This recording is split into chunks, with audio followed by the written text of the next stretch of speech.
Good morning, everybody. Hi. So we get a lot of questions about our little baby O and why we don't show his face in any of the videos. And the reason for that is he's our foster child, so there's a little bit of privacy that we want to maintain for him. And this morning we're actually on our way down to the juvenile courthouse to have a hearing, which we do once every 3 months or so. Right, so we thought we'd take a little bit of time and on our way down there and just answer some of the questions about foster care, about why we do it, about our situation, just because we get a lot of questions about it and we know people are pretty curious about it, so we thought we'd take a little bit of time to do that. So probably the most common question we get is, why did we start fostering in the first place? And I guess we could start by saying, you know, we had Addie and Maya. They're 2 biological children, and we've contemplated having a 3rd child. We've always been interested in possibly adopting, maybe adopting from abroad, adopting here in the United States. It's been something that we thought about since we got married, really. And then all of a sudden we started getting kind of all these, I don't know what to say, signs, but a lot of signs calling us to foster a child instead. In Arizona, where we live, there is a real issue with the amount of children in the foster care system. In fact, I think somewhere around 20,000 kids in the States, that's correct, right? Yeah. 21,000 are in the system here, and that's just absurd. And so there's just a huge need for families to step up and take in these kids and give them a home and love them like their own. And so we kind of, felt compelled to do that. We kept seeing signs everywhere we went. We'd see, ads in the news, and scrolling through Facebook, there'd be stories about foster parents. The first time we joined our new church, the sermon was on foster parenting. So we finally figured, you know what, I think we need to do this. So we started classes. It took probably about a year to get our license. We had to go through classes, about 30 plus hours, maybe about 40 hours of classes, do lots of home inspections, background checks, interviews. We had to have family and friends interview. They had to submit written forms. So it was quite a long process to get our license. And then we got baby O, is what we call him, pretty soon after we got our license, just to give you an idea of the need for foster parents. When we got our license, within the first 48 hours, we got about 8 phone calls from DCS, that's like our CPS here in Arizona, calling, asking if we would accept different children. So 8 phone calls within about 48 hours of children, specifically babies, because that's what we started with, babies that needed to be put into foster care. And so Baby O was the first one that stuck. We said yes, I think, to all of them, but different foster families got the other children for whatever reason. But we got Baby O when he was 3 days old, picked him up from the hospital. All of the details and his story we don't share because that's his story to tell at some point when he's older, so we keep that all private. But we've had him for over a year now in our house, and we do go to court every 3 months, and we're still figuring out what's going to happen with this case. We don't know if he's going to be reunified with his parents or if maybe we can adopt him. So we just, we go every 3 months, and in the meantime we love him every day as if he's our own, and we know we have no control over it, so we just love on him like crazy every day. So another question we get a lot is, how do we do this? How do you get so attached emotionally and devote so much time and energy and feeling into something that's so temporary, that could be kind of stripped away from you so quickly? Yes, we get that question a lot. People are always telling us, oh, I could never do what you do, I'd get too attached. And the best way we had it explained to us when we first considered fostering was that it's not about you. And that really, sunk in, and we felt that's so true. We don't do this for us, we do it for the child. And you have to keep in mind that we have a stable home, we have stable income, we have food, we have attachment, we have love, and we have all those things, and we can give that to a kid that doesn't have those things. So it's not about us, it's about what we can do for these kids who are in need of that.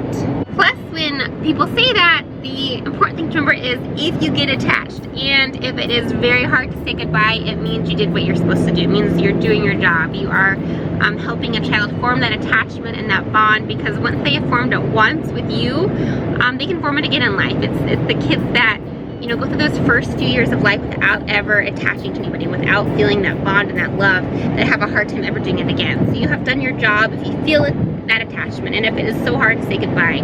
And I have to say, we haven't experienced that yet. Baby O is our first foster placement, so we haven't had to say goodbye. We haven't had to do that yet, and I know it's going to be very hard, and it's going to be tough, and you know, it's something that we're going to struggle with when the time comes. And right now, we don't focus on that. Right now, we just do our job of loving him every day and making sure we give him all that love and attachment that he needs to start out his life on the right foot.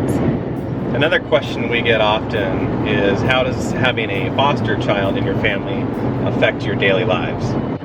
Day to day, it does affect our lives in the sense that now all of a sudden we have a baby, in our case, living with us. You know, Addie and I are a little bit older, so we definitely had to adjust to going back to waking up in the middle of the nights and doing the midnight feedings and changing diapers and carrying a baby around. So that was a big change in our lives, and we brought in a newborn baby. He's got a little bit older, so it's changed in different ways. Another way that has become different is when you bring in a foster child, you bring in a lot of people into your lives. We have so many people that are in and out of our house all the time. We have his DCS caseworker who has to come by at least once a month for a visit to check in on him and on us. We have our licensing worker who is with our agency that needs to stop in at least once a month and you know, check the house, do an inspection, meet with us, check on us, how we're doing.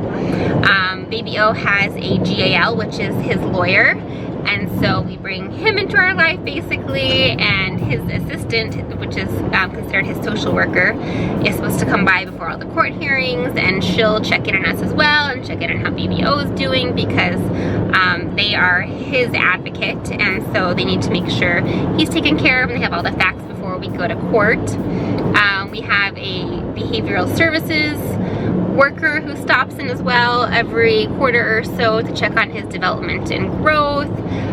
We have different doctors we have to take him to because he has a different type of insurance that comes from the state, so we had to get a whole new set of pediatricians and specialists for him.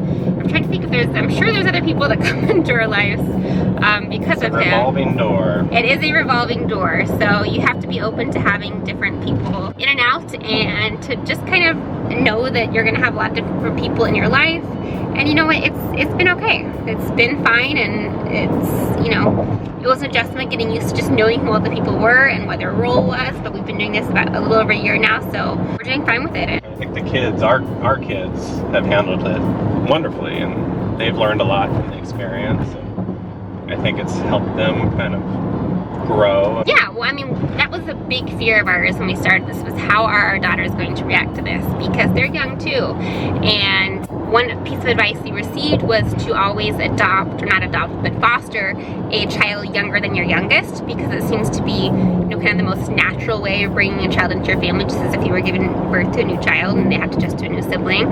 So we did that. We brought in Baby O, who was a newborn, younger than both of our children, and they've done really well. They love him and they adore him, and they see him as just their little brother. So we couldn't be more happy with how they have adjusted to having Baby O around. Plus, one of the things we work on with our girls is really working on serving others and just understanding that the world doesn't always revolve around them. So we've done so many community service projects and volunteer projects with the girls, and we took on fostering. It was a way for them to really live every day of their lives serving someone, and understanding that, you know, the world around them isn't always great, and sometimes we live in a little bit of a bubble, and so it helps give them a little bit of perspective, I think, and just an opportunity to serve someone on a daily basis. So we just pulled up to the courthouse, and we have time for one more question before we go in. And we often get asked a lot about the relationship with the bio parent or parents, and how that relationship works, and if we're required to do certain things or communicate with them at all. And it really comes down to how we feel about the case, if we want to incorporate them into our lives, or if there's any sort of court orders that mandate any sort of action that we must follow. I don't know if you have anything else to add. Yeah, I'll talk a little bit about our case specifically. So yes, basically it's down to our comfort level. In our particular case, we do communicate with Baby O's biological mother, and we communicate through Messenger, on Facebook, and we've actually invited her to do things with us for the holidays. We've met her out for like an Easter brunch, and we've went to the pumpkin patch with Baby O together around Halloween, and then we have met her from time to time up for different play dates at, you know, different locations outside of our house. I think we're lucky in the sense that we have a relatively, you know, safe case, and we are able to communicate with the mom, because one of the things that was really big for me when we decided to foster care and get involved in this whole world was that I wanted to not only be able to, you know, help the child, but also be able to be an influence and maybe be a mentor for his family as well. So we've kind of, you know, taken on Baby O's mom, and we do our best. You know, we have busy lives too. We do our best to try to be a positive influence in her world, and maybe kind of show her, set an example and show her what it's like to be a, you know, a healthy family and to be healthy parents for your children. And, you know, we just hope we can help, you know, turn their lives around too for the better. So it's nice being able to mentor towards his family as well. So we feel very fortunate. But again, that's not something you're required to do, and there are some situations where it's not safe to do that and you're not allowed to do that. So, you know, we feel lucky that we have had this opportunity, and we hope we can continue to be a positive influence in their lives even when this case closes. And whether Baby O stays with us or goes home, we hope to continue this positive relationship. So thank you for watching. If you haven't already done so, we'd love for you to subscribe to our channel, Tic Tac Toy Family, and please put any questions, comments in the comment section below, and we'll see you next time.